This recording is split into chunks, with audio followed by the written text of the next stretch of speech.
bersama Allah Subhanahu wa Ta'ala, diberikan kekuasaan yang besar, sehingga sana yang besar, tapi tidak sedikit pun masuk ke dalam hatinya.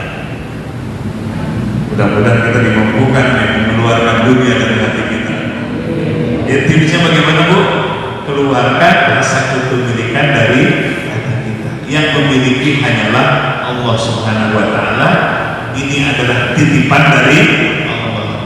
Karena titipan, amanah, jangan dikhianati. Nah, ini yang pertama. Sebab Bapak Ibu sekalian, hati ini membutuhkan cahaya. Coba kalau malam ini di masjid ini mati lampunya, kira-kira bisa ngaji nggak? Nggak bisa apa-apa. Demikian gambaran hati kita. Kalau tidak disinari oleh cahaya Allah, maka tidak akan bergerak. Hati kita tidak akan bisa hidup. Hati kita tidak akan bisa berzikir kepada Allah Subhanahu wa Ta'ala. Al-anwaru matoyal qulubi wal asrar. Cahaya Allah itu adalah kendaraan bagi hati kita. Hati akan bergerak kalau ada cahaya Allah. Nah, ini yang pertama. Jadi fungsi hati adalah matlaul anwar, tempat terbitnya cahaya Allah. Tipsnya, keluarkan dunia dari hati kita. Ini yang pertama. Yang kedua, hati itu berfungsi untuk takarrub, mendekat diri kepada Allah. Kaifa ya'malu ilallah wa huwa mukabbalun bisyahwati. Kata Syekh Abdullah As-Sakandari rahimahullah, bagaimana hati akan bergerak hijrah kepada Allah sementara hatinya dibelenggu oleh syahwat nafsunya. Lihat Bapak Ibu sekalian, Imam Ali karamallahu wajhahu mengatakan, rukibal malaku min aqli duna syahwati. Allah ciptakan malaikat dari akal, dari cahaya, tanpa syahwat. Makanya nggak ada malaikat yang berdosa. Kenapa? Tidak diberi syahwat oleh Allah. Kalau tugasnya mencabut nyawa terus, ada cabut pipi. Kalau memikul aras terus, gak akan dilepaskan. Itulah sifat tabiat malaikat, karena memang penciptaannya dari cahaya akal tanpa diberi syahwat. Yang kedua, rukibal hayawan bisyahwatin duna aqli. Allah ciptakan binatang dan syahwat tanpa diberi akal. Makanya jangan dimarahin kalau ada kucing makan makanan kita. Kenapa? Karena kucing nggak diberi akal oleh Allah. Jangan disiksa karena kucing nggak diberi akal oleh Allah. Hanya diberi syahwat saja, keinginan biologis saja. Itu namanya binatang. Bagaimana dengan manusia? Rukibal insan min kilaihima. Allah ciptakan manusia dari dua-duanya, diberi akal sekaligus diberi syahwat. Paman sama akluhu, barang siapa yang akalnya mendominasi, hatinya mendominasi terhadap nafsunya, pakana fauqul malak, maka martabatnya di atas para malaikat. Tuh Bapak Ibu sekalian, kalau akal manusia dan hati manusia mendominasi nafsunya tunduk, akal dan hatinya yang berkuasa, maka mengalahkan para malaikat. Hebat Bapak Ibu sekalian, manusia ini mampu mengalahkan para malaikat. Malaikat kalah dengan manusia kalau akal dan hatinya mendominasi, mampu menentukan syahwat nafsunya. Paman sahabat syahwatuhu, barang siapa manusia yang nafsunya yang mendominasi, akal dan hatinya kalah, maka dunal hayawan, maka martabatnya lebih rendah daripada hewan. Lihat Bapak Ibu sekalian, kalau di televisi di pemberitaan ada anak yang membunuh ibunya, Ada ibu yang membunuh anaknya gara-gara uang 5.000, gara-gara sebatang rokok membunuh. Lebih jahat, lebih rendah daripada binatang. Kenapa? Nafsunya menguasai akal dan hati.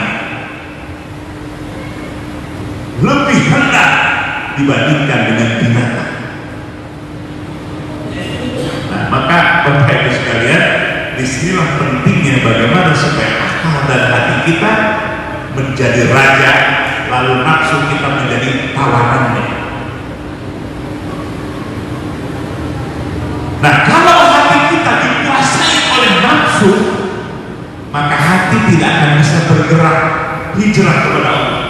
Dalam pikiran itu duit, ukurannya harta, ukurannya jabatan. Itu yang menjadi pola pikirnya. Kalau sudah ukurannya segala uang, maka dasar negara kita berubah dari ketuhanan yang Maha Esa menjadi keuangan yang Maha Esa.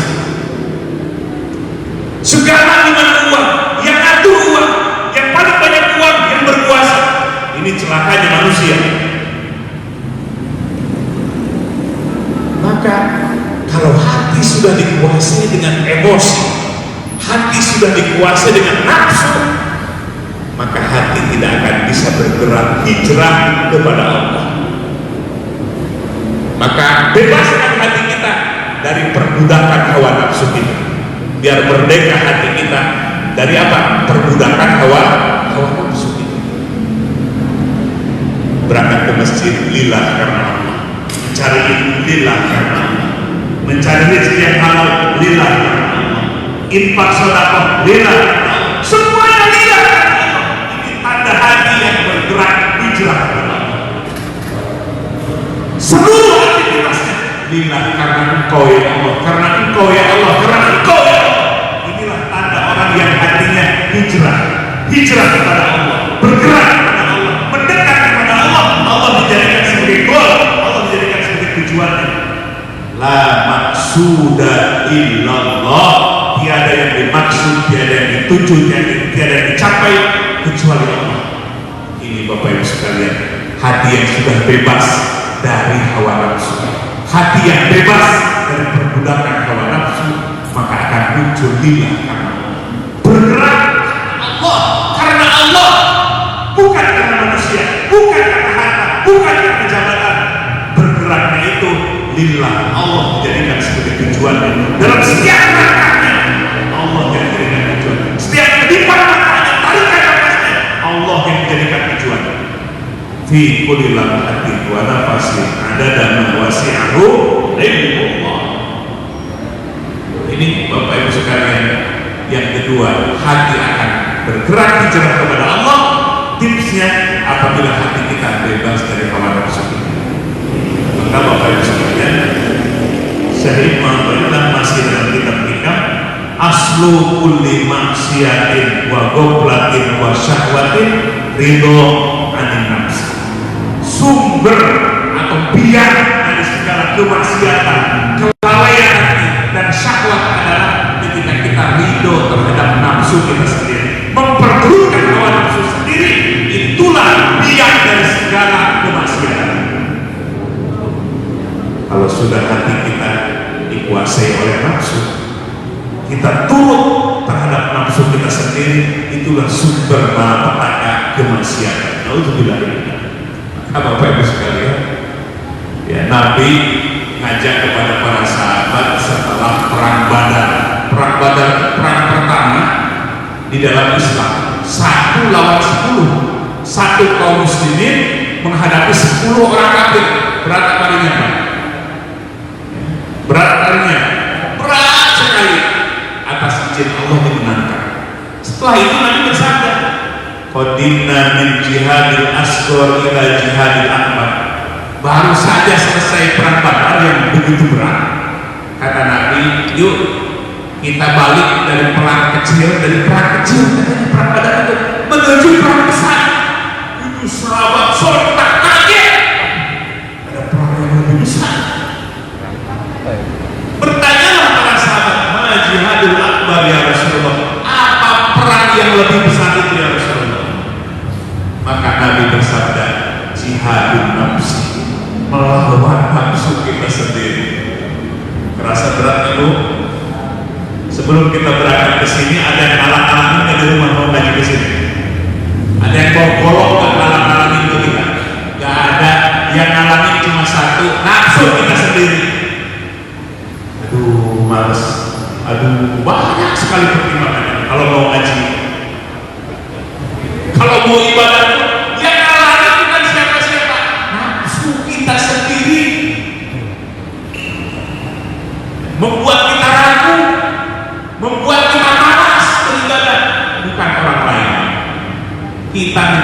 bebas, ketuhanan yang Maha Esa, negara kita membebaskan untuk menjalankan agama, tapi yang menghalangi bukan negara, yang menghalangi adalah nafsu kita sendiri.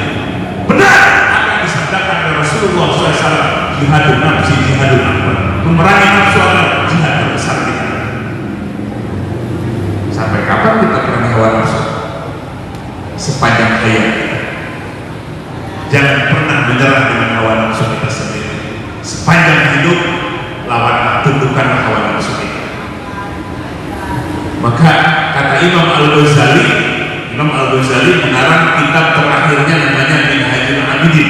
Kitab terakhir ilmu tasawuf yang dikarang oleh Imam Al-Ghazali namanya Minhajul Abidin. Dalam kitab itu disebutkan yang paling berat menghadapi musuh adalah bukan setan. Yang paling berat adalah nafsu kita sendiri. Beliau pengarang di dalam beribadah kepada Allah, beliau tuangkan dalam kitab Minhajul Abidin, yang terberat yang menghalang-halangi ibadah kita adalah yang paling berat nafsu kita sendiri. Sudah melawan dari rumah menuju masjid, di masjid masih juga nafsu kita. Ada ngobrol, ada ngantuk lah, betul nggak Bu? Masih kita melawan nafsu kita sendiri. Sudah di masjid pun, sudah sholat pun, sudah takbiratul ihram sekalipun, nafsu kita masih apa? Harus dilawan. Nah ini bebaskan hati kita dari hawa nafsu kita. Maka insya Allah hati kita akan hijrah menghadap kepada Allah, di mana Allah dijadikan hijrah. Paling nikmat Bapak Ibu sekalian kalau sudah memaknai la maksuda illallah, tiada dimaksud kecuali Allah. Setiap amal, setiap perbuatan, setiap kedipan mata, setiap tarikan nafas, karena Engkau ya Allah, karena Engkau ya Allah, karena Engkau ya Allah. Ini yang kedua. Yang ketiga, fungsi dari hati adalah yang akan mampu merasakan hadirnya Allah adalah hati kita. Syaratnya hati kita harus dibersihkan dari kelalaian. Kaifa yaqma'u ayadkhula hadratullah wa huwa lam yatatahhar min janabati qoblati. Bagaimana hati kita akan merasakan hadirnya Allah kalau hati kita belum dibasuh dari kelalaian hati kita. Hatinya lalai kepada Allah, tidak akan bisa hati kita menangkap hadirnya Allah. Yuk Bapak Ibu sekalian, Al-Quran menyebutkan huwa aqrabu ilaihi min hablil warid. Allah itu lebih dekat daripada urat leher kita sendiri. Mana sih yang lebih dekat dibandingkan urat leher kita sendiri? Allah lebih dekat daripada urat leher kita sendiri. Itu kenapa kita nggak melihat Allah, kita nggak merasa hadirnya Allah? Jangankan sedang dagang, sedang sholat aja terkadang hati kita tidak merasa hadirnya Allah. Kalau para sahabat Bapak Ibu sekalian, rijalul la tulhihim tijaratu wa la bai'un an dzikrillah. Kita contoh para sahabat. Mereka itu para sahabat yang hatinya tidak lalai dari mengingat Allah walaupun sedang dagang. Sedang dagang saja hatinya tidak lalai.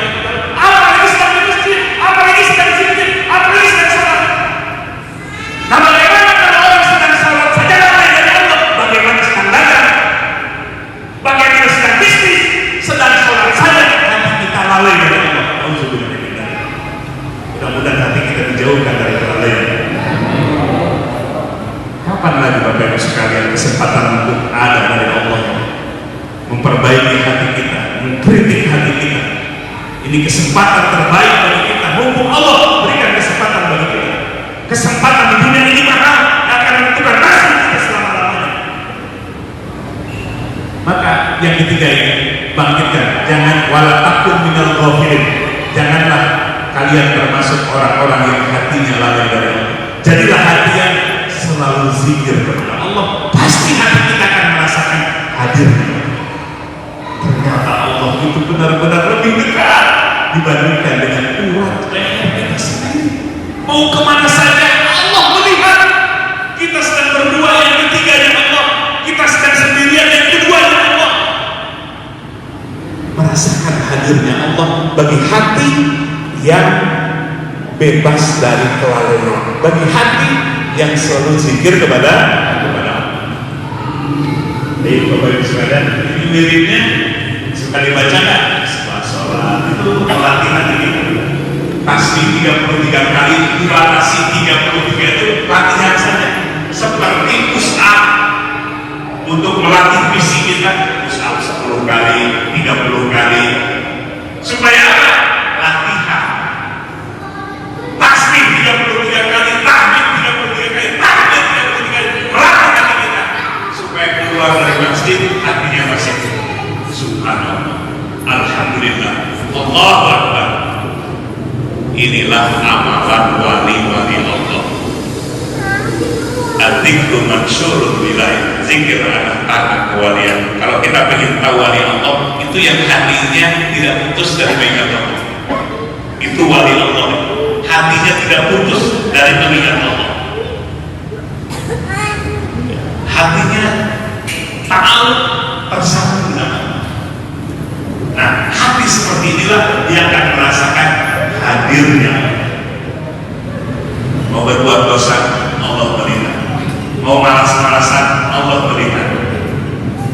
Ini yang ketiga. Yang terakhir, yang keempat, fungsi dari hati adalah yang akan merasakan rahasia-rahasia Allah. Banyak rahasia. Ya, tadi hari esok ada rahasia. Sebagian rahasianya Allah kirim ke dalam hati apabila hatinya banyak bertobat dari dosa di masa lalu. Bapak Ibu sekalian, Nabi bersabda, hati itu seperti kaca yang bersih, kaca yang bening. Sekali kita berbuat dosa, setitik hitam nempel di gelas. 2 kali, 3 kali kita berdosa dan bertobat kepada Allah, semakin hitam kondisi hati. Maka bersihkanlah dengan tobat kepada Allah. Hati yang dibersihkan dengan bertobat kepada Allah, maka akan dikirim oleh Allah sebagian rahasia-rahasia. Ini Bapak Ibu sekalian, kematian rahasia bukan. Ada yang sudah diberitahu kapan matinya kita? Angkat tangan, biar ingin lihat wajahnya. Ada yang sudah dikasih tahu, kamu mati hari tanggal tahun sekian. Ada nggak? Nah, Bapak Ibu sekalian, kalau kita rajin membersihkan hati kita dengan bertobat kepada Allah, semakin baik, semakin baik, semakin baik hidup kita, semakin amin, semakin amin. Maka sebagian rahasia Allah itu akan datangkan ke dalam hati. Termasuk ajal kematian kita.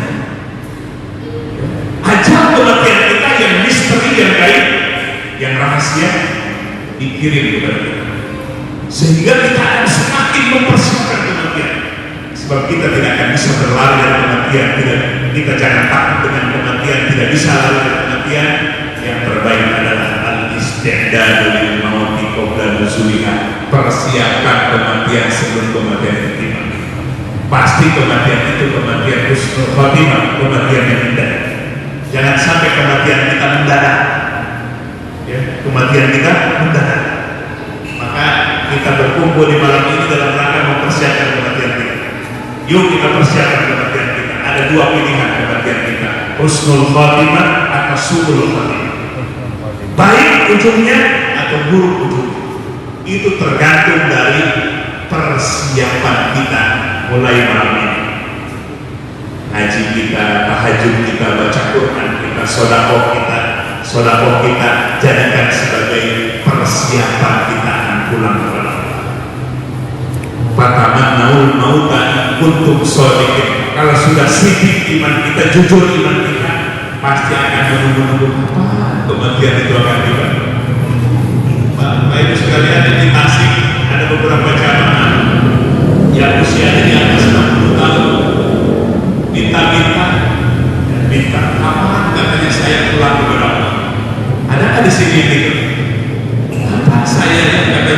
pulang kepada Allah. Sampai kita kapan pulang kepada Allah? Dengan terus mempersiapkan diri. Karena kematian adalah pintu gerbang perjumpaan dengan Allah. Bagi para wali Allah, Allah itu adalah kekasih. Kalau kita punya kekasih, ingin ketemu enggak? Ingin sekarang atau ingin nanti? Pasti ingin sekarang. Para wali Allah itu sebagai kekasihnya. Allah adalah yang paling dicintainya. Maka ingin segera berjumpa dengan Allah, pintunya adalah kematian. Maka kematian itu bukan sesuatu yang menakutkan bagi orang-orang yang hatinya sudah jujur. Kematian itu adalah sesuatu yang ditunggu. Sebab kematian adalah kenikmatan luar biasa Bapak sekalian. Kalau kita sudah mencapai waktu itu, kematian adalah momen terindah bagi para kekasih Allah. Nah, itu Allah akan bocorkan rahasianya apabila hati kita banyak bertobat kepada Allah Subhanahu wa Ta'ala. Bapak Ibu sekalian, itu saja 4 fungsi dari hati kita, sekaligus 4 tips untuk menjaga hati kita supaya berfungsi dengan 4 fungsi. Mudah-mudahan besar manfaat bagi kita sekalian. Ada yang ditanyakan?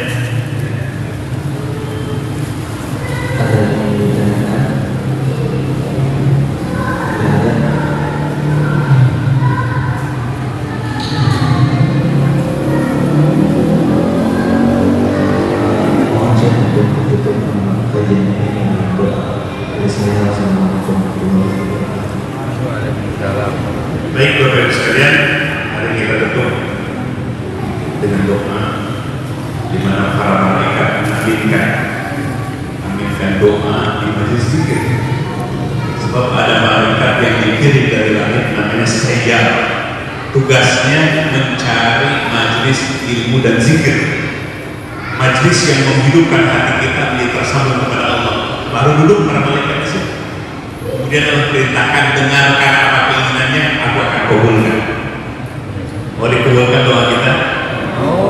Bapak sekalian, sebelum berdoa kepada Allah, sebab doa yang diterima oleh Allah itu dari hati yang khusyuk. Pada sebab itu bicarakan kedua matanya, hati yang merasa ditatap oleh Allah Subhanahu wa Ta'ala. Bapak Ibu sekalian, waktu kita sudah banyak, kesempatan yang Allah berikan. Ada yang 60 tahun, 50 tahun, kesempatan yang Allah berikan kepada kita. Yang jelas sisa umur kita semakin berkurang, sisa umur kita semakin sedikit. Pertanyaan besar kita, berapa lagi sisa umur kita? Maka oleh sebab itu jangan sia-sia. Mari persiapkan kematian kita supaya kematian kita indah. Kalam kita yang terakhir yang kita baca kalimat la ilaha illallah, itulah harapan besar. Di saat jiwa kita mutmainnah, jiwa kita tenang karena hati kita banyak zikir kepada Allah. Di saat itulah Allah panggil kita. Ya ayyatuhan nafsul mutmainnah turji'i ila rabbik, wahai jiwa yang tenang, kembalilah kepada Tuhan. Jiwanya sudah tenang karena banyak zikir kepada Allah, ridho kepada Allah, sehingga di saat itulah Allah panggil. Itulah kematian yang indah.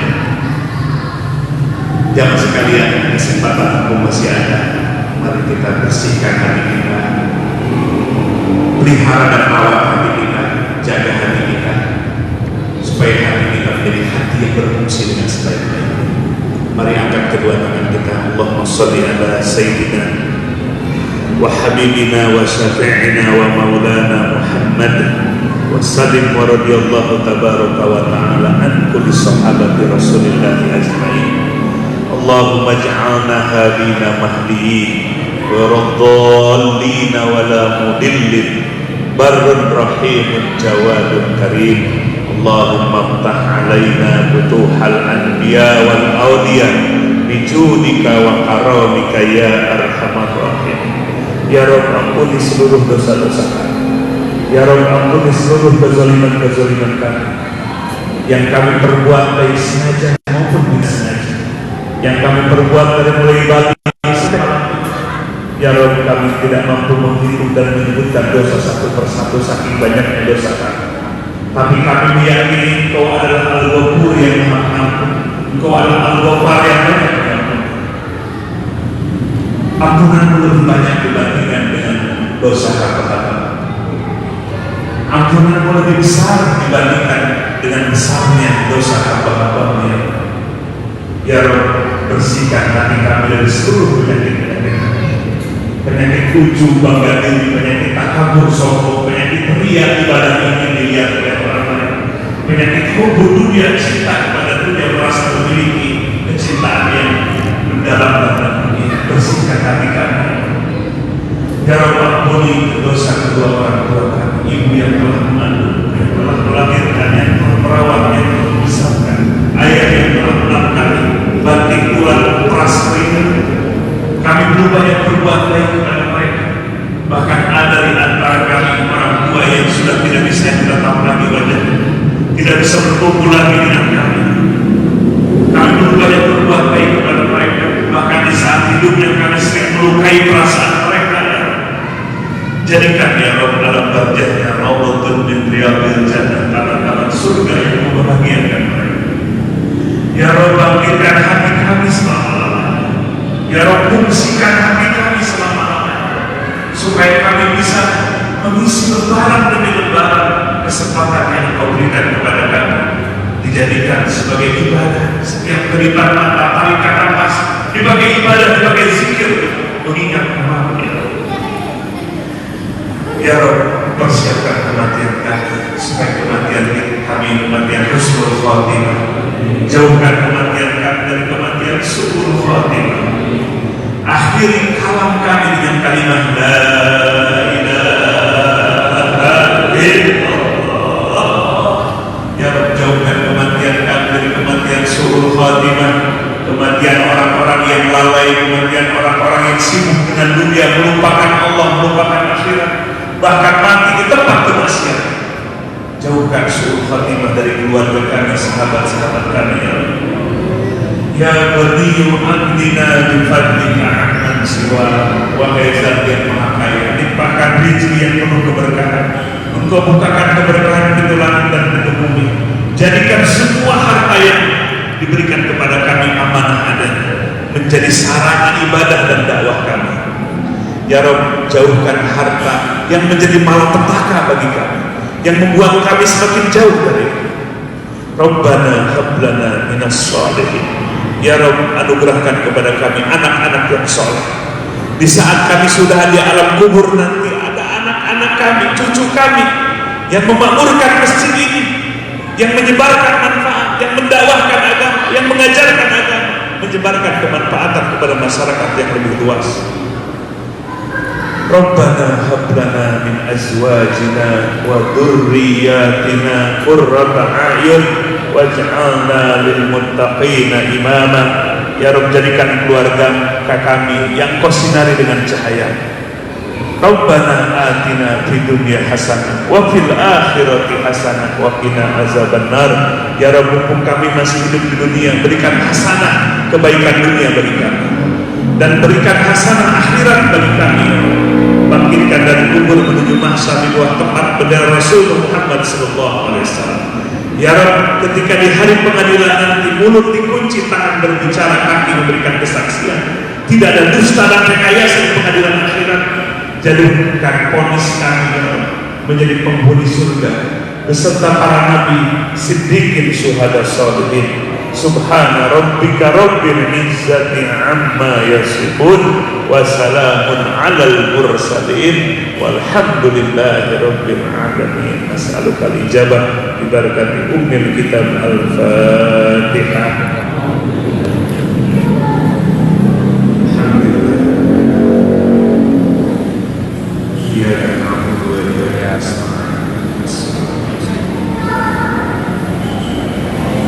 Hasbunallahu wa ni'mal wakil, ni'mal maula wa ni'mal nasir. Subhanallahumma wa bihamdik, asyhadu an la ilaha illa anta, astaghfiruka wa atubu ilaik. Assalamualaikum warahmatullahi wabarakatuh.